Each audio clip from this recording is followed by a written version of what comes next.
Si vous aimez le mystère, le paranormal, et que vous souhaitez en savoir plus sur les recherches en cours, eh bien restez avec nous sur Fréquence Évasion et découvrons ensemble en compagnie de scientifiques et de témoins les phénomènes que l'on dit surnaturels. Patience, c'est dans une poignée de minutes sur Fréquence Évasion. Fréquence Évasion. Fréquence Évasion. Dans quelques instants, l'invité de la Clé du Mystère, aujourd'hui Patrick Lebert. Il est physicien devenu métaphysicien. Il a écrit un livre, Passeur d'âme. Nous allons le découvrir dans quelques instants. À tout de suite. Vous écoutez Fréquence Évasion, Midi-Pyrénées, Languedoc-Roussillon, Provence, Côte d'Azur. Chaque jour sur Fréquence Évasion Grand Sud, info, loisirs, culture, environnement et détente. Fréquence Évasion, www.fréquenceévasion.com. Fréquence Évasion vous donne la possibilité de dialoguer sur l'un des 3 forums. Paranormal, région et musique. Venez dialoguer sur les forums Fréquence Évasion. Cliquez sur Forum. Bon surf sur le site de Fréquence Évasion, www.fréquenceévasion.com. Radio Fréquence Évasion, Principauté de Monaco, Grand Sud. Patrick Lebert, bonjour et merci de participer à la Clé du Mystère sur Fréquence Évasion. Vous êtes un physicien devenu métaphysicien. Vous avez écrit Passeur d'âme aux éditions Exergue. Qu'est-ce qui vous a incité à écrire cet ouvrage et qu'est-ce qu'un passeur d'âme ? Une démarche continuelle en fait qui m'a amené à écrire cet ouvrage puisque c'est le 4e ouvrage d'une série en fait qui a débuté par un ouvrage scientifique sur l'eau, puis un ouvrage ensuite sur les personnes qui étaient en coma longue durée où j'ai eu à les aider à revenir à la conscience. Un 3e ouvrage sur un projet de civilisation qui s'appelle Objectif Bien-être. Et le 4e ouvrage, Passeur d'âme, en l'occurrence, est là un peu une synthèse avec en même temps toute la manière d'accompagner, puisque Passeur d'âme c'est ça, c'est un accompagnant en transition de vie, d'accompagner les personnes, les amis qui viennent me voir. Alors comment ça se passe justement cet accompagnement ? L'accompagnement se passe simplement en 2 temps bien particuliers. Comme je l'ai indiqué tout à l'heure, la première chose que j'ai eu à valider dans mes études de physicien, mes études scientifiques, c'est les mécanismes de la douleur et la manière avec laquelle on peut sortir des processus de la douleur. Déjà décrire ça dans un premier temps pour trouver les moyens d'en sortir. Et je me suis aperçu qu'en manifestant une respiration particulière, un ancrage particulier dans mon propre corps, lorsque je massais un ami, eh bien les charges en question qui étaient à l'origine de ces douleurs traversaient mon corps et allaient en terre. Et donc c'est déjà un des premiers temps du passeur d'âme, c'est un temps de massage pour enlever les carapaces, qu'on pourrait appeler les fardeaux, les charges que l'on prend dans la société, que l'on prend des autres. Ça, c'est le premier temps. Et le 2e temps du passeur d'âme, c'est un temps ensuite de voyage initiatique, d'expansion de la conscience pour aller rejoindre l'autre partie de soi-même, tout simplement l'autre partie de soi-même. On n'a qu'un seul maître en chacun, et l'expérience me le montre depuis 14 ans. C'est cette 2e nature de l'œuvre qu'il s'agit d'accomplir après, une fois que les fardeaux ont été enlevés d'abord. C'est essentiel. Alors précisément, qu'est-ce que vous appelez l'autre partie de soi-même ? L'autre partie de soi-même, simplement, c'est que dans la vie, là, les auditeurs doivent bien sentir la justesse de ce que je vais évoquer. On prend des charges des autres. Et c'est par un formatage, formatage parental, sociétal, quel qu'il soit, ou professionnel, ou religieux. Eh bien, par ce formatage-là, ça vient finalement créer comme une carapace, une empreinte sur l'individu qui n'est plus lui-même. Il est lui-même plus quelque chose qui lui a été rajouté. D'accord. Et la première des étapes et des démarches, pour pouvoir se retrouver en lien avec soi-même, c'est d'enlever ce qui lui est inutile, ce qui est de trop, Alors, qui le charge. Je suppose que les individus aujourd'hui doivent avoir une charge assez importante. Exact, Alain, oui. Et on est dans une phase extrême dans notre société à l'heure actuelle, et cette phase fait que les formatages sont tellement nombreux dans une société qui est une société du contrôle, que nos amis aujourd'hui ont perdu le sens de la liberté et se retrouvent dans une forme, je pourrais dire, d'esclavagisme. Tout à fait. Alors, quel a été votre cheminement pour découvrir la réalité des choses, passer de physicien à métaphysicien, par exemple? Le voyage qui a été le mien, ça a été justement celui de me rendre compte que j'étais moi-même formaté. Ouais. J'ai dû passer par chacune de ces étapes, si vous voulez. Alors, la première de ces étapes, j'y suis allé vraiment tout doucement, pas à pas, puisque moi, mon formatage a été très très fort. Je suis quand même un ancien physicien du nucléaire, du nucléaire militaire en plus. La première étape, moi j'y suis allé tout doucement, je suis passé par la physique. La physique pour expliquer les lois. Puis après par la métaphysique pour expliquer les causes de ces lois. Puis ensuite par une démarche philosophique pour plutôt émettre de la sagesse. Et ensuite par une démarche spirituelle pour ouvrir à l'amour. Mais ouvrir à l'amour, ça n'a pas été l'étape initiale, c'est un cheminement. Un cheminement qui a été très très long, chez moi en tout cas, et je conçois que chez nos frères et nos sœurs qui nous écoutent, aujourd'hui, ça soit aussi quelque chose qui prenne un petit peu de temps. Oui, alors surtout aujourd'hui, comme vous le disiez il y a quelques instants, on est dans une... Ceci étant, cette démarche, cette étape, qui moi m'a pris quand même plusieurs années, c'est une démarche qui m'a demandé 7 ans de travail j'allais dire de néophyte, un petit peu, pour me retrouver dans ma quête individuelle, et puis 4 années derrière de phase d'apprentissage personnel. Tout simplement. C'est seulement après que j'ai pu aller vers un processus qui m'a permis de me tourner vers mes amis pour proposer cette nouvelle œuvre spirituelle qui est celle du passeur d'âme. Comment ont-ils réagi? Alors, ils ont réagi, en fait, je dirais, dans la mesure où comme je ne fais aucune action de prosélytisme, en fait, ce sont certains amis qui se sont retrouvés à venir naturellement me demander de l'aide. Voilà, dans mon environnement proche. Que ce soit des amis, des membres de la famille ou autres. Ça s'est fait comme ça. Donc il n'y a pas eu de heurt particulier puisque je n'impose rien, finalement, à qui que ce soit. Alors j'ai vu une conférence, vous parlez des champs informationnels. Pourriez-vous nous expliquer justement le plus simplement possible, car bien sûr ça fait l'objet de nombreuses conférences, de longues conférences, la théorie du champ d'Émile Pinel, à savoir les champs H1, H2, H3 et le champ unitaire ultime?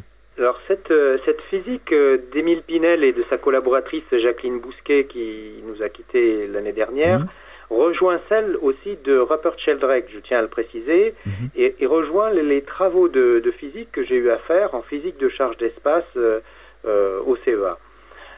C'est une physique dans laquelle, pour reprendre le vocabulaire par exemple d'Émile Pinel, on peut constater qu'il y a essentiellement 3 types de champs principaux qui sont manifestés, de champs électromagnétiques qui sont manifestés chez un être humain. Alors, quand je dis manifesté chez un être humain, je dois rappeler qu'un être humain, dans mon premier ouvrage sur l'eau, j'ai validé que c'était comme un poste radio, émetteur et récepteur. Donc à partir du moment où on a la conscience que notre corps est comme un poste radio, on a la conscience qu'on peut capter les ondes et qu'on peut donc capter ces champs informationnels. Voilà, déjà première étape. Après, quel type de champ? Il y a un champ très particulier qu'Émile Pinel a nommé le champ H2, qui est le champ du donneur d'ordre. Et ça, c'est quelque chose de fondamental. Parce que nos amis qui voyagent pour aller retrouver le sens de ce qui est leur propre créateur, finalement, vont dérouler ce champ du donneur d'ordre, vont finalement révéler ce champ du donneur d'ordre, le champ H2 d'Émile Pinel. C'est ce que Rupert Sheldrake a appelé aussi le champ de causalité formative. Alors, comme disait Jacqueline Bousquet, il y a un champ, alors je ne sais plus si c'est le champ H3, qui serait matériel d'un côté, enfin semi-matériel d'un côté, immatériel de l'autre, et réversible, ce qui expliquerait la réincarnation.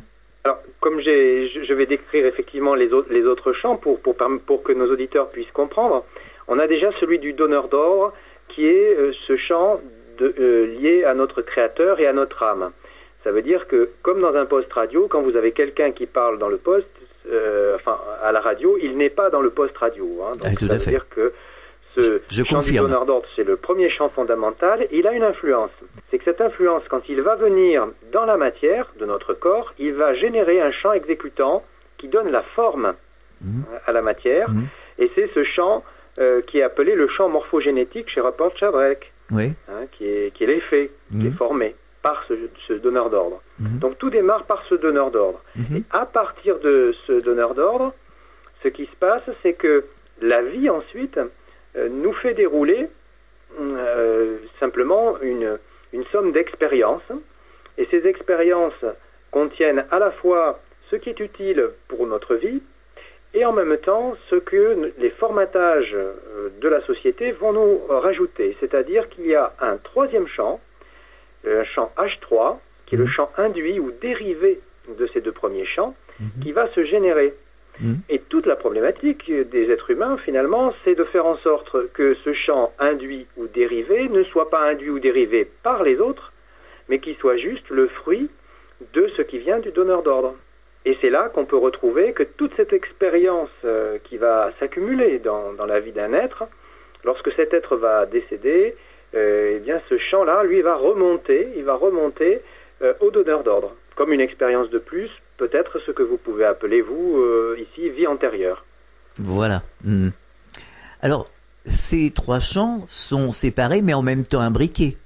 Ils sont complètement imbriqués, et la caractéristique, si vous voulez, c'est que à partir du moment où vous avez les ordres de grandeur de cette physique, et c'est très important d'entendre les ordres de grandeur pour que nos auditeurs comprennent sur ces champs H1, H2 et H3, les ordres de grandeur qui sont là, c'est la physique de charge d'espace qui a été la mienne au CEA qui permet de les déterminer. Et le fait de comprendre ces ordres de grandeur nous permet de comprendre pourquoi notre humanité a tant de mal à sortir du bourbier dans lequel elle est en ce moment. Ah oui. Alors ça, c'est très important. Je vous donne les ordres de grandeur. Quand vous avez une loi de la vie à comprendre, il se passe deux cas de figure. Soit la connaissance vous a été donnée par l'extérieur et je dirais que là, l'information en question, elle va rentrer à l'intérieur du corps qui est un isolant et elle va sortir puis se mettre à l'extérieur du corps. C'est un mécanisme de biophoton, mécanisme de résonance avec les photons que nos amis clairvoyants arrivent tout à fait à lire chez les êtres humains, c'est-à-dire qu'en regardant un être humain de l'extérieur, ils peuvent arriver à scanner et voir, par exemple, quels sont les événements qui ont été vécus par une personne, exactement comme s'il lisait la bande magnétoscope, ou vidéo d'un film. Par contre, quand un événement de la vie, lui, n'est pas intégré, parce que la famille ne l'a pas donné, la culture ne l'a pas donné, le milieu professionnel ne l'a pas donné, eh bien, il faut savoir que cette information-là va se piéger à l'intérieur du matériau isolant qui est notre corps à un endroit donné. Et dire la quantité d'énergie, c'est une quantité d'énergie, on va appeler ça 1. Alors, peu importe que ça soit en électronvolts, en joules. C'est que la charge du traumatisme qui se met par-dessus, du fait de la non-compréhension de cette loi, il faut savoir qu'elle est 1000 fois supérieure, au moins, à ce qui a été mis à l'intérieur. Donc c'est une charge électronique, celle-là. La première était photonique, la deuxième est électronique, elle est 1000 fois supérieure. Ce qui fait que tout un chacun peut se rendre compte que, par exemple, on prendra l'exemple d'un enfant qui va à l'eau. S'il n'a pas été guidé pour aller à l'eau et qu'il rencontre un traumatisme lorsqu'il va dans l'eau, la fois d'après, quand il va revenir dans l'eau, il aura besoin d'être accompagné parce qu'il aura peur. Il aura peur pourquoi ? Parce qu'il aura eu une douleur issue de l'expérience précédente. Et cette douleur, ce traumatisme issu de l'expérience précédente, c'est cette énergie, ces 1000 qui se sont piégés à l'intérieur de lui et qui permet de comprendre pourquoi chez les êtres humains la conscience va petit à petit se refermer, le champ de conscience va se refermer petit à petit, comme si on avait des œillères. C'est ça qui nous permet de comprendre pourquoi Freud nous disait que l'inconscient domine le conscient, parce que ces 1000 dominent le 1, parce que c'est une énergie qui est beaucoup plus forte et qui, heureusement, est là chez l'être humain, parce que sinon nous n'aurions jamais pu survivre aux guerres, tout simplement. On peut se rendre compte qu'un être humain qui vit des atrocités terribles lors des guerres, il a besoin de survivre après, donc il a besoin que son champ de conscience se referme, donc qu'il ne voit plus que 1 au lieu de 1000. Évidemment, tout le travail après, ça sera de l'aider à aller regarder les 1000 en question en étant accompagné, de retourner à l'eau en étant accompagné par un maître nageur. Et c'est ça le rôle du passeur d'âme finalement. Donc ça, c'est la toute première étape qui nous décrit que ce champ qui est là est donc déjà colossal et qu'on ne peut pas, je dirais, y aller tout seul pour faire cette étape de libération. Mais, la physique nous démontre que quand ça se piège localement à un endroit du corps, il vient ensuite se créer, ça attire d'autres électrons, il vient se créer une zone tout autour qui piège à 1000 fois, tenez-vous bien, 1000 fois plus encore les charges tout autour. C'est ce que j'appelle moi des charges de victimes dans des domaines similaires à ce qui n'a pas été compris avant. Des charges de victimes qui vont se mettre tout autour, et donc on est maintenant à 1 million. On avait 1, 1000, et maintenant 1 million. Et évidemment, quand on a maintenant mis sur cette chape de ce couvercle, finalement, où on avait bloqué une charge de 1000 à l'intérieur de notre corps, on met plein de gros cailloux, si vous voulez, sur le couvercle de cette casserole, eh bien, évidemment, personne va oser soulever le couvercle de peur de retrouver toutes ces peurs. Et c'est ça qui fait que dans notre société, beaucoup d'êtres humains n'ont pas la volonté, n'ont pas le courage, n'ont pas la possibilité d'aller faire leur introspection salutaire. Qu'est-ce qu'il faudrait faire justement pour se sortir de ce problème ? Le mécanisme ne se termine pas là. Il y a encore une étape supplémentaire. L'étape supplémentaire, c'est qu'autour de toutes ces charges qui se sont piégées, il va y avoir encore une tension de tout le matériau à 1000 fois les 1 million. Et c'est une tension mécanique. Et après, l'individu, il est complètement stressé. C'est une contrainte. Il est stressé. On est maintenant à l'énergie de 1 milliard et non plus 1 million. D'où la nécessité d'être aidé. Oui, et comment ? Donc la première des étapes, c'est justement de pouvoir, lors d'un massage, permettre que ces charges, ce courant, soit tout simplement mis en terre. Et il est mis en terre par les pieds du passeur d'âme. D'accord. Et les amis en séance, moi, l'entendent parce que ça fait du bruit dans mes pieds et ils se trouvent déchargés de ces fardeaux et de ces charges qu'ils ont pris des autres. En tout cas, c'est la première étape, c'est d'enlever un petit peu tous les cailloux qui sont sur le couvercle de cette casserole pour permettre à chacun d'aller trouver ensuite, dans un deuxième temps, la compréhension qui réside au fond de cette casserole ou de ce puits de piégeage. On marque une pause dans la clé du mystère, on revient dans quelques instants. Enfin, il existe une radio dynamique et proche de ses auditeurs. C'est Fréquence Évasion, la radio du Grand Sud sur le web. Écoutez la différence. Sur Fréquence Évasion, les stars d'hier, d'aujourd'hui et de demain se racontent en toute liberté. Pour en savoir plus, cliquez sur Programme. Bon surf sur le site de Fréquence Évasion, www.fréquenceévasion.com. Votre soirée télé sur les 6 chaînes et la TNT. Qu'allez-vous regarder ce soir ? Pour en savoir plus, cliquez sur Programme TV. Fréquence Évasion vous propose le programme de votre soirée grâce à programme-télé.org. Bonne soirée à la télé ou sur Fréquence Évasion. De Menton à Toulouse, Radio Fréquence Évasion, le soleil du Grand Sud. Nous sommes de retour sur Fréquence Évasion, nous sommes toujours en compagnie de Patrick Lebert, physicien, qui a écrit un ouvrage Passeur d'âme aux éditions Exergue. Alors il y a une question assez récurrente qui nous sont posées par nos auditeurs, vraiment très régulièrement. Comment se fait-il qu'on ne se souvienne plus, mais de rien, c'est le blackout total, pas pour certains, mais pour la majorité, dès l'incarnation. C'est-à-dire dès qu'on arrive dans une autre vie, quand on est bébé, on se souvient plus de rien. Pour certains, ça semble être très gênant. C'est quoi la raison ? Pour certains, ça peut sembler très gênant, mais je dirais que ça peut être un énorme avantage. Il s'agit de bien repositionner à quoi ça sert. C'est-à-dire que quand quelqu'un a et par exemple eu une vie passée qui s'est terminée de manière traumatisante, et c'est quand même quelque chose de fréquent, hein, si l'on regarde ce qui se passe dans notre monde depuis des millénaires, eh bien, ça veut dire que si l'enfant naît très sensible, l'enfant est à la naissance, si l'enfant naît avec la sensibilité et le rappel mémoriel de ce traumatisme passé, il ne pourrait pas survivre. Il ne pourrait pas survivre. Donc il est cohérent, logique, normal que ces choses-là soient occultées. Est-ce qu'au cours de la vie, on peut retrouver, en faisant un travail, justement, qui on était et d'où on vient? Bien sûr, c'est faisable. C'est pas forcément une étape obligatoire de passage pour les uns ou pour les autres. Je dirais que d'une certaine façon, l'expérience m'a montré, en accompagnement des amis depuis 14 ans, que ça apparaît lorsqu'il y a besoin. Et ça apparaît tout seul. C'est pas une recherche, si vous voulez. C'est quelque chose qui permet de faire ressurgir des traumatismes du passé pour en comprendre les lois manquantes. Que ce traumatisme ait été vécu dans l'enfance, la vie fœtale ou un aspect antérieur, mais pas spécialement un aspect antérieur. Alors, s'il y a des passeurs d'âme, il y a une vie après la vie, évidemment, hein, c'est évident.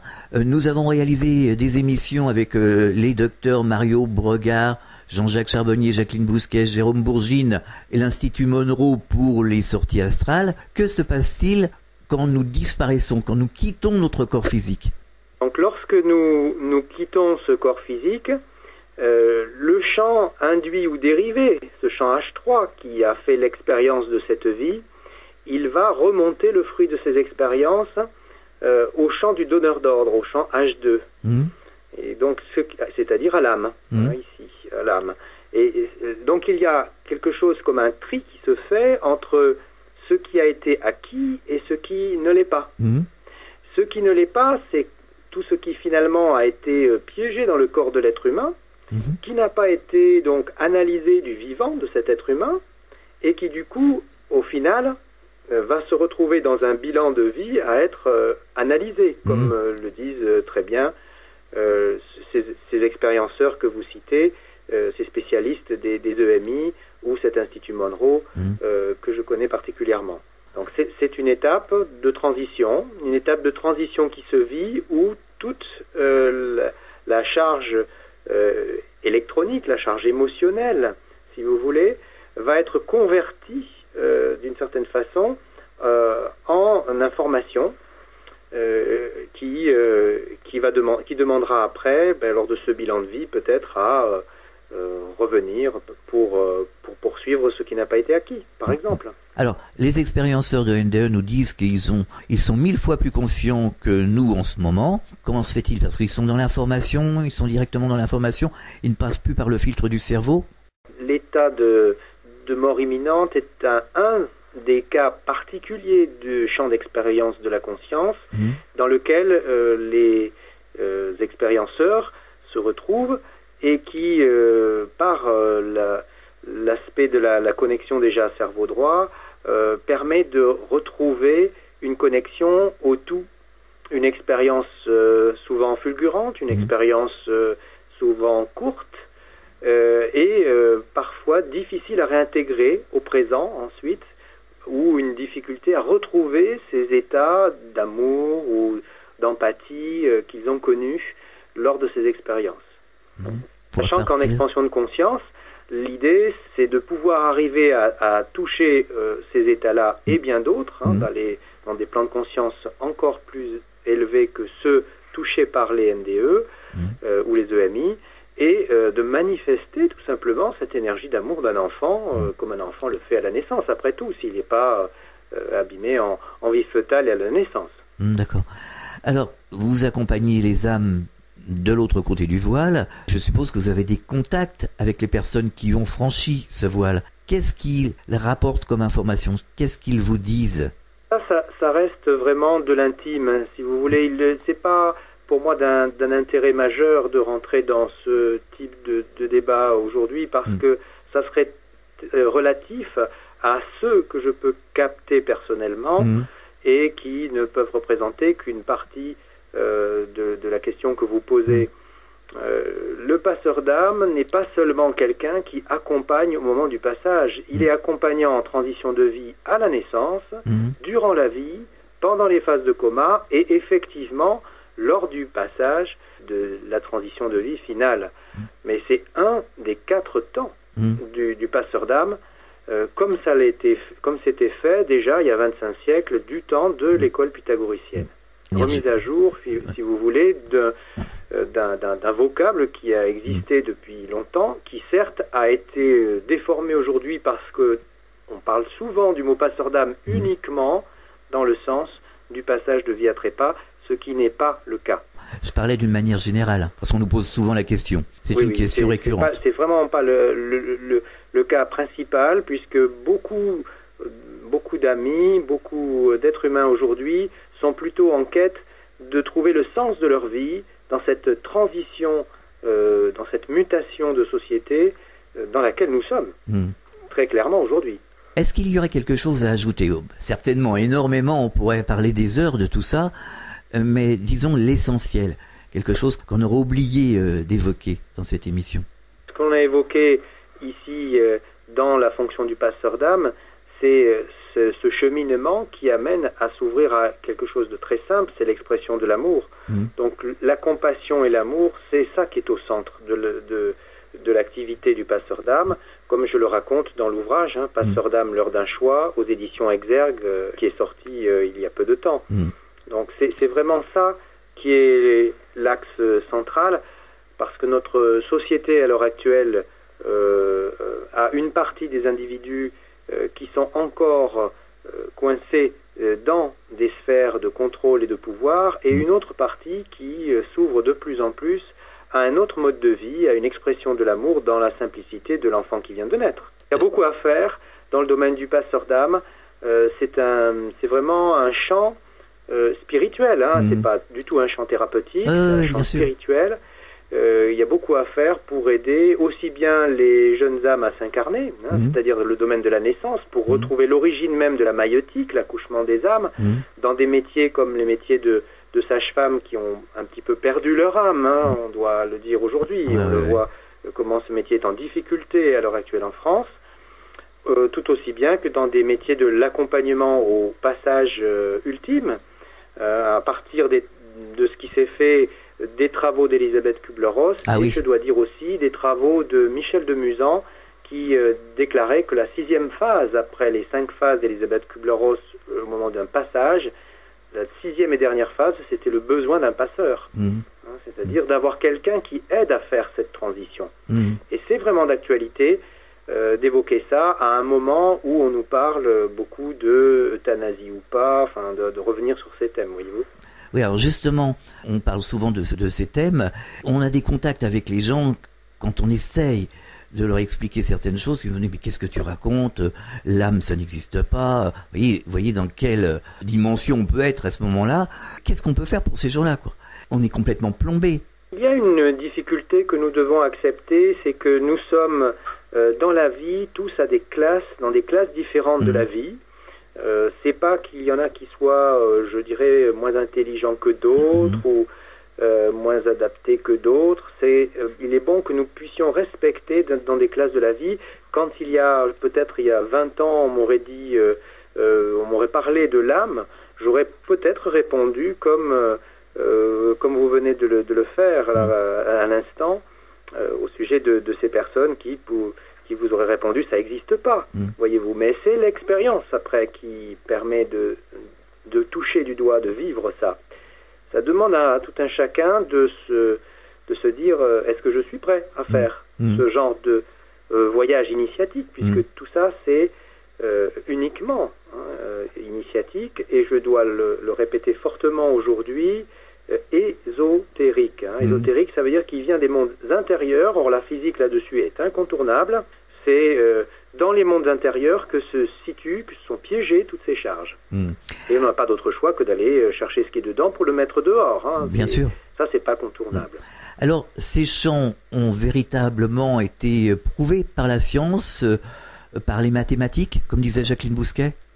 C'est dans ce sens où, quand je vous dis que En parallèle, on peut mettre les travaux de Sheldrake, d'Émile Pinel, ou ceux de la physique de charge d'espace sur lequel j'ai œuvré. C'est en ce sens où j'ai pu observer que la physique nous donnait déjà des éléments, mais pas seulement, puisque je ne me suis pas contenté de rester le physicien, voyez-vous. Oui. Depuis 14 ans, j'accompagne. Et le deuxième ouvrage où j'ai accompagné des personnes en coma longue durée pour les aider à revenir à la conscience, ce deuxième ouvrage qui s'appelle Le fil de la vie, aux éditions L'Harmattan, témoigne du processus, de comment on pourrait aider quelqu'un qui se trouve dans un coma à revenir à la conscience s'il a envie de revenir. Vous voyez, ça aussi c'est d'actualité aujourd'hui quand on voit certaines célébrités qui sont dans le coma. Comment se fait-il aujourd'hui que la science en général n'avance pas plus vite et ne s'intéresse pas ou refuse pour certains ces recherches? C'est une bonne question. J'ai dû sortir de cet univers scientifique pour pouvoir aller vers l'univers du passeur d'âme. C'est à partir du moment où vous vivez à l'intérieur, vous pouvez vous rendre compte qu'il y a un niveau de fermeture au niveau scientifique qui est exactement comme on pourrait trouver parfois dans certains dogmes religieux, après tout, un niveau de fermeture qui fait que contrairement à ce qu'on pourrait croire, le chercheur ne cherche plus, ne s'ouvre plus à du nouveau, parce qu'il est comme enfermé, comme je l'ai dit tout à l'heure, par des valeurs qui sont 1000 fois et 1 million de fois supérieures à ce qu'il peut lui-même avoir envie de bouger.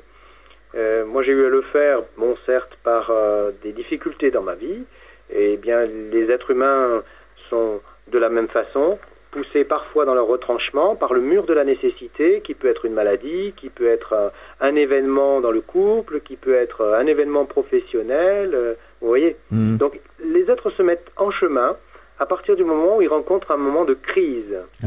Ce mot de crise qui est le même mot qu'opportunité en chinois. Patrick Lebert, est-ce que vous avez des projets?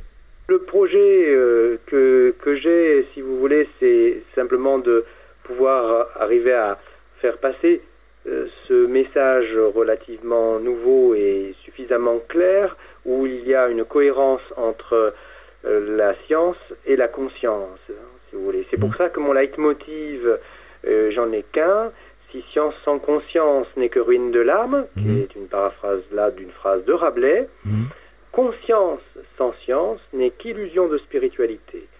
Ça veut dire que je suis en mesure d'avoir réalisé un pont important entre la science et la spiritualité. Nous ne sommes pas si nombreux que ça à avoir ces deux casquettes, si je puis dire, et c'est à ce titre que les projets qui s'ouvrent devant moi sont plutôt de cet ordre, c'est-à-dire d'amener ma pierre à un édifice qui est un édifice d'ouverture de la conscience pour les êtres humains dans les années qui viennent. Alors, vous avez un site internet? Alors, nous avons une association qui s'appelle le Jardin du Créateur, donc www.lejardinducreateur, puisqu'il n'y a pas d'accent, .fr, où tout simplement, enfin, on déroule certaines activités artistiques sans avoir besoin de rentrer dans des considérations là ésotériques, dont j'ai parlé tout au long de cette émission, où on peut me contacter, oui. Pour terminer, est-ce que vous auriez un message adressé aux auditeurs? Nous sommes à un beau tournant, une belle ouverture de l'humanité. Il y a une possibilité pour tout un chacun d'aller vers l'expression simple de l'amour et d'être guidé comme ça. C'est une joie, c'est une liberté, c'est ça le message simple. Et je souhaite que chacun des auditeurs ou auditrices qui écoutent aujourd'hui ce message se dise, bien, ça c'est possible. Vous voyez, quelqu'un qui, comme moi, est parti d'un univers totalement fermé, vraiment le niveau de fermeture qui était le mien au départ était vraiment colossal, et bien, voilà, a pu faire un bout de ce chemin-là. Donc ça veut dire que si j'ai pu faire ce bout de ce chemin-là, d'autres vont pouvoir le faire. Tout à fait. Et d'autres le font. Depuis 14 ans, j'en ai le témoignage. Merci Patrick Lebert d'avoir participé à la Clé du Mystère sur Fréquence Évasion, et à très bientôt sur cette antenne. Au revoir. À bientôt Alain. Fréquence Évasion.